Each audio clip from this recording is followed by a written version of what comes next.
નમસ્કાર, હું છું દિલીપ પટેલ. આજે તમારી સમક્ષ અમુક વાત મૂકવી છે, પણ એ પહેલા આપણે આજના દિવસની ઉજવણી કરીએ કે આજનો દિવસ એટલે ગુરુ પૂર્ણિમા. જ્યારે આ ગુરુ પૂર્ણિમા ઉજવવાય છે શું કામ, એ એક વસ્તુ એ છે. પહેલા એ વાત કરીએ કે અત્યારના સમયમાં જે ગુરુઓ જે રીતનું ઉજવણું કરે છે એ રીતની આ વસ્તુ નથી. ગુરુ પૂર્ણિમા એટલે 18 પુરાણ અને આ મહાભારત કાવ્યની જેને રચના કરી એમનો જન્મદિવસ, એટલે કે વેદવ્યાસજીનો જન્મદિવસ. પૂર્ણ ગુરુ કહેવાય. ગુરુના ઘણા ઘણા પ્રકારો હોય છે. હવે તમે કહો ગુરુમાં પાછા પ્રકાર ન હોય, પણ હોય. કદાચ અમુક લોકોએ કથા સાંભળી હોય, અમુકે ન સાંભળી હોય, પણ આપણે જે ગુરુ દત્તાત્રેય, જુનાગઢ ઉપર જે ગુરુ દત્તાત્રેયનું નામ લઈ છે ને, એને 19 ગુરુ ધારણ કર્યા હતા. આવું ઇતિહાસ કહે છે, આપણે નથી કહેતા. એટલે ઈ શું કામ ને 19 ગુરુ ધારણ કર્યા? કારણ કે એ લોકોને સંતોષ નહોતો થયો કે ભાઈ આ વ્યક્તિને હું ગુરુ ધારણ કરું છું, એ પૂર્ણ પુરુષ નથી, પૂર્ણ રીતે નથી, તો એ જેની પાસે જે છે ને એ માને ક્યાંથી આપી શકશે? હાલની વર્તમાન પરિસ્થિતિ એવી છે કે જે કાંઈ ગુરુઓ છે એમાં ઝાઝા નાટકબાજ છે. કેવા ગુરુ હોય કે જે શિષ્યોને કોઈ આડી જગ્યાએ જાતા રોકે, એની જગ્યાએ પોતે જ ચોટી પીડ્યા હોય. કોઈ ગુરુના જગ્યાએ તમે જાઓ, કોઈ મહંતોની જગ્યા, અત્યારના જે વર્તમાન કોર્પોરેટ મહંત જેને કહેવાય, જગ્યાએ જાઓ કે ફલાણા બાપુ 1500 કરોડના માલિક, ઢીકડા બાપુ 2000 કરોડના માલિક, ત્રીજો એનાથી વધે, એ તો બિઝનેસ કરે છે. હવે આ ગુરુ પ્રથા હતી. ગુરુકુળની વ્યાખ્યા બદલી નાખી આ લોકોએ, કે રાજનીતિ આરે આ લોકો જોઈન્ટ થઈ ગયા. ખરેખર સાધુ સંતોનું આ કામ નથી, તેમ પાછી રાજનીતિમાં ગયેલા લોકોનું પણ એ કામ નથી કે ત્યાં જઈને પગ સાટે. એમનું કામ છે કે લોકોની સુખાકારી માટેની યોજનાઓ બનાવે. કારણ કે એને આપણે પસંદ એ માટે કરતા હોય, ધર્મગુરુઓને એટલા માટે પસંદ આપણે કરતા હોય કે તે લોકો આપણને ધર્મનો માર્ગ ચીંધે, નહીં કે આવી રીતે ટૂંકા કરી અને આપણને ફગાય ચડાવે. આના માટે આપણે એને પસંદ નથી કરતા, એને ગુરુ ધારણ નથી કરતા. પણ વર્તમાન પરિસ્થિતિ કંઈક જુદી છે. એટલે આ વસ્તુને ધર્મ મારે કઈ લેણા દેના નથી. મારા બેટા મંડી ગયા ધંધા કરવા. હવે જો આ ધંધાદારી લોકોને જરૂર છે આ રાજનીતિની, કારણ કે રાજનેતા વગર એની ગાડું ન હાલે, અને આપણે સામાન્ય પબ્લિક ન્યા જઈને એના પગ નીચે પગ પકડી કે ભાઈ અમારું કંઈક ભલું કરી દો, એ પાછા ઓલાવના પગ પકડીને બેઠા છે. આપણે ઘણી વખત ઘણા ફોટા જોઈ છે કે ગુરુઓ હેઠા બેઠા હોય, ધર્મગુરુઓ જે મહંતો હેઠા બેઠા હોય, અને રાજકારણીઓ સીટ ઉપર ચડીને બેઠા હોય. કારણ કે એ પોતે કોઈ ગૃહ પ્રધાન છે, કોઈ મોટા પ્રધાનો છે, એટલે એનું મહત્વ વધી જાય. હકીકત એ હોતું નથી. અને આપણને રાજનીતિમાં આપણને ધાર્મિક વસ્તુ ન આવે ત્યાં સુધી તો આપણે કઈ એમાં ઇન્વોલ્વ થતા નથી. હમણાં 2 દિવસ પહેલાની વાત કરો તો 2 દિવસ પહેલા કોઠારિયા, આપણે રાજકોટની અંદર કોઠારિયા વિસ્તારના ઘણા લોકો, એક ટીપી સ્કીમ ફાઇનલ થઈ ને ત્યારે એના વિરોધમાં અમુક વસ્તુ જે આવતી હતી ટીપીની અંદર એ નથી આવી. જેમ કે કોર્પોરેશનની જગ્યા હોય તો અહીંયા કોર્પોરેશન વાળા સ્કૂલના કે પ્લે ગ્રાઉન્ડ, રમત ગમતના, તે બધા એવી રીતના બધા વસ્તુ એમાં ટીપીમાં હોય, ઈ નહોતી. અને ક્વાર્ટર નકરા આપી દીધા, જેટલી જગ્યા વિધી એના ક્વાર્ટર આપી દીધા. આના વિરોધમાં એ લોકોએ રેલી કરી, એને આવેદન આપ્યા. તો મારું કહેવું એમ થશે કે આ વસ્તુ તમે ચૂંટણી વખતે ક્યાં જાઓ છો?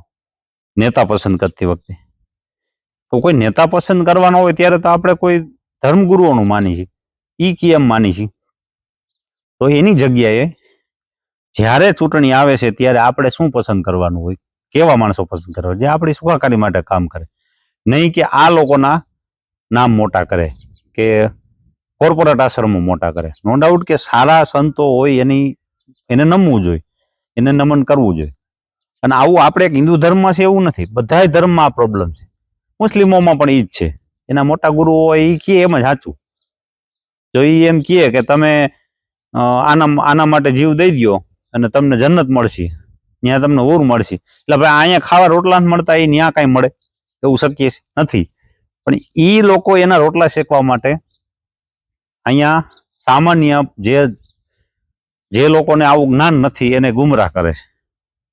જેનો સાઈડ ઇફેક્ટ શું થાય છે કે પોતે તો બદનામ થાય જ છે, હારે હારે આખી કોમ બદનામ થાય. જેમ અત્યારે હાલમાં સનાતન ધર્મની વાત કરો, સનાતન ધર્મમાં અત્યારે અમુક સંપ્રદાયોએ સનાતન ધર્મ ઉપર કાયદેસરનો હુમલો જ કરેલો છે કે એને ખતમ થઈ જાય એવી જ પરિસ્થિતિમાં ઉભો રાખી દીધો, બદનામ કરવામાં કઈ બાકી નથી રહ્યું. મૂળ સનાતન ધર્મમાંથી જ નીકળ્યા છે બધાય, લાગડ ધર્મ સનાતન ધર્મમાંથી જ નીકળેલા છે. તેમ છતાં એ લોકો એનું એવું આચરણ કરે છે. એનું કારણ છે કે એ કોર્પોરેટ ગુરુઓ છે. એ ટાઇટલ ક્લિયર ગુરુ ન કહેવાય, કોર્પોરેટ ગુરુ કહેવાય. કે સત્તા હોય અહીંયા જાય, જેની પાસે સત્તા છે એના પગ નમે. અમુક સંતોના તમે ભાષણો સાંભળો તો એની અંદર તમને જોવા મળે કે એ પ્યોર ને પ્યોર આમ સત્તા એરે જ લિપ્ત હોય. અથવા તો તમે જોવો એટલે ઇંગ્લિશની ફરાટી બોલાવતા, વિદેશમાં આમ છે ને ફલાણો મોટો માણસ આમ છે ને, કોઈ દિવસ એને કોઈ સામાન્ય માણસની વાત નથી કરી. મારે તમને આ તકે એક વાત એવી કરવી છે કે એક ધર્મ, શીખ ધર્મ, આપણે દરેક જગ્યાએ મંદિરોમાં ગયા આવીશું, મસ્જિદોમાં ગયા આવીશું, આપણા ધર્મસ્થાનોમાં, આપણે હિન્દુ છીએ એટલે હિન્દુના ધર્મસ્થાનોમાં ગયા આવીશું, ત્યાં બહાર તમને ભિખારી જોવા મળશે. તમે 100માંથી 99%, મારા અંદાજ મુજબ તો નથી, કદાચ ક્યાંક હોય તો ખબર નથી, પણ જે એના ગુરુદ્વારા હોય શીખોના, એની મોઢા આગળ તમને ભિખારી જોવા નહીં મળે, ભીખ માગતો જોવા નહીં મળે. એક બીજું, એમને ત્યાં 24 કલાક જમવા તમને મળશે, લંગર જેને કહેવાય, 24 કલાક તમને ખાવા મળશે. આવું જનરલ જગ્યાએ નથી થતું. આપણે અમુક જગ્યાએ, દાખલા તરીકે આજની તારીખમાં આ પરબ છે કે બગદાણા છે, ત્યાં વીરપુર છે, અહીંયા સદાવત હાલે છે. એમાં વીરપુરની જગ્યા એક બાદ છે, કારણ કે વીરપુરમાં તમે તમારું બપોરનું ખાંડનું તમે પ્રસાદ લઈ શકો, પણ અહીંયા એક નોટનું મૂકી શકો, કારણ કે એક બેલેન્સ થઈ ગયું છે. એને ખબર છે કે હવે જો આથી વધારે આપણે લેવું, જગ્યાની જરૂર નથી અને બીજી કોઈ બીજાને જ શેની જરૂર છે, તો આજીવન એનું જે પ્રસાદનું કાર્યક્રમ છે એ હાલ્યા રાખશે. આવી રીતનું બીજી જગ્યાએ હોતું નથી. ઘણી જગ્યા એવી છે કે એ લોકો એમ કે છે કે આજે ગુરુ પૂર્ણિમા છે એટલે આજે ગુરુ આપણી પાસેથી હથોઈ પૈસા લે. તો મારો એક સવાલ એ પણ છે કે હથોઈ પૈસા લે એટલે શું આખું વર્ષ નહીં લે? હથોઈ દેજો જે 10 લાખનો ચેક તમારી ઘરે આવીને લઈ જાય છે કે નહીં? આને પધરામણી ન કહેવાય, વિલું કરીને આવ્યા કહેવાય. આ ધર્મગુરુઓ નથી. એટલે ગુરુની વ્યાખ્યા આ લોકોએ બદલી નાખી છે.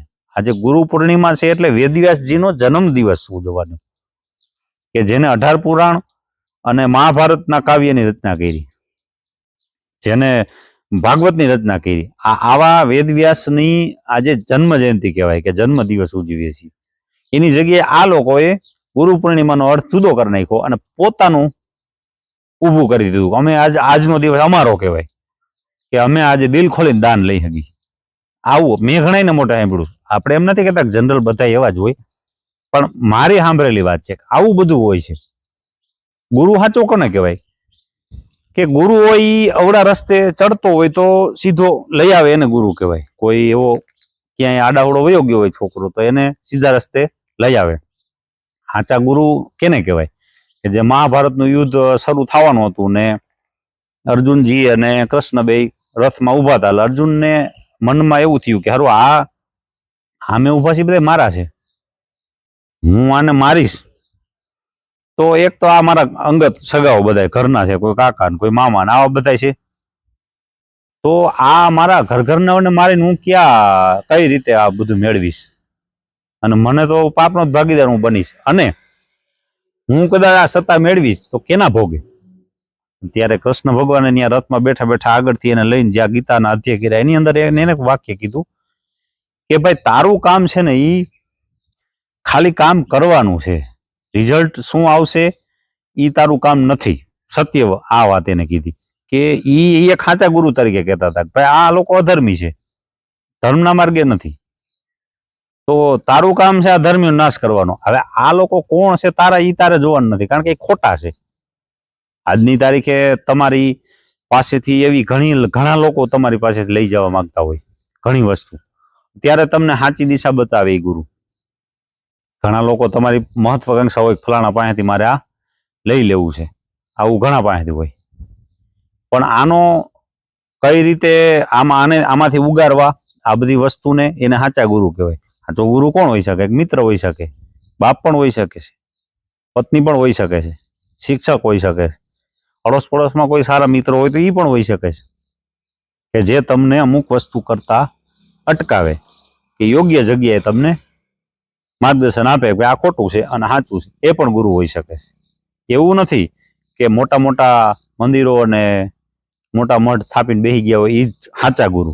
અત્યારે એવું છે ઘણી જગ્યાએ આપણે આ જુનાગઢ જાય છે, જુનાગઢમાં એક મહંતો એવા બેઠા હોય કે જે પોતાનો અડો જમાવીને બેઠા હોય. એની અંદર અમુક એવાય છે કે જે લોકો સાચા છે, કે જે કોઈને કાંઈ લેના દેના નથી. તમે ત્યાં જાઓ, તમે તમારા દિલની વાત કરો તો તમને યોગ્ય સલાહ આપે. બાકી એને ને સરકારને કોર્પોરેટને કાંઈ લેના દેના નથી. આવા લોકો પણ છે. તો આજના દિવસે એવા લોકોને નમન, અને ગુરુ સાચા હોય એને જ નમન કરો. આલીમાવાલીને નમન ન કરાય, કારણ કે એમાં એની પાસે જીવ હોય એ આપણને આપશે. એ લોકો પણ આ જ કરીને બેઠા છે, એને જમાવી દીધું છે. આપણું નહીં થાય એવું, કારણ કે આપણી પાસેથી જ એને મેળવવાનું છે. એ આપણને સાચી સલાહ તો નહીં જ દે, કારણ કે એને આ બધું ધંધા હલાવવા માટે એને કંઈક જોઈશે ને, એટલે એ તમને બે પાંદડે નહીં થવા દે. આવા લોકોના પગે પડશો, જાહો, તમને બે પાંદડે નહીં થવા દે. એટલે મારી આજે ગુરુ પૂર્ણિમાના દિવસે બધા એને નમન, અને દરેક મિત્રોને જે કાંઈ આ વર્ષ દરમિયાન કાંઈ કોઈને ખોટું મારાથી લાગ્યું હોય, અથવા તો કોઈ હાનિ પહોંચી હોય, સારા મિત્રો કે મારા કોઈ સ્નેહી અને મારા કોઈ શુભચિંતકો, અથવા તો કોઈ મને સાચી રીતે યાદ કર્યો હોય, કોઈ મને ખોટી રીતે યાદ કર્યો હોય, તો બધા એને એક બે હાથ જોડીને નમન, નમસ્કાર.